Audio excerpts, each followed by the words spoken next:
In 1984, I moved my family to Bismarck when I accepted the job at St. Alexis Medical Center. Well, little did I realize at the time that that job would turn into a career that spanned over 30 years.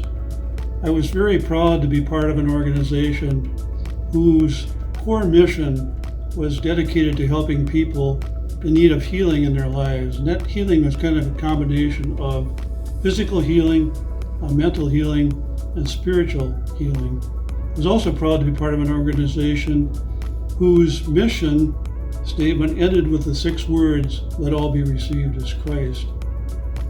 As I gained experience in healthcare delivery, I came to realize that hospitals did an excellent job of fulfilling their core mission, which was helping people heal and return to their normal lives. I also began to understand that they did not do quite as well in terms of end-of-life care or dealing with terminally ill patients. Now, that's not to say that physicians and nurses, therapists, pastoral care staff didn't try their best to create an environment and an experience that was acceptable. But the reality is that hospitals were not designed for end-of-life care.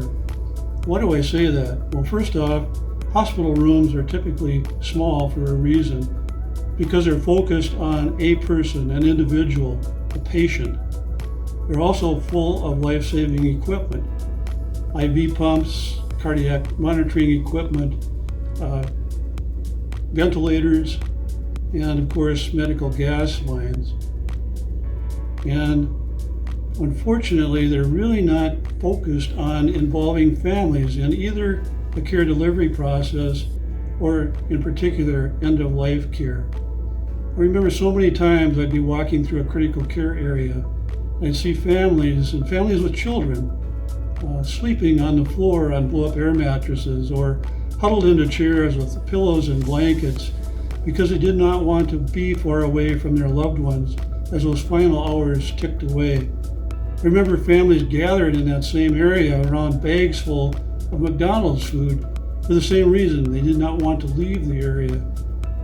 I have vivid memories of families gathered together in a room, literally overflowing into our hallways with their pastor and or their priest, so they could be available and present and pray and give support to their loved one in those final moments.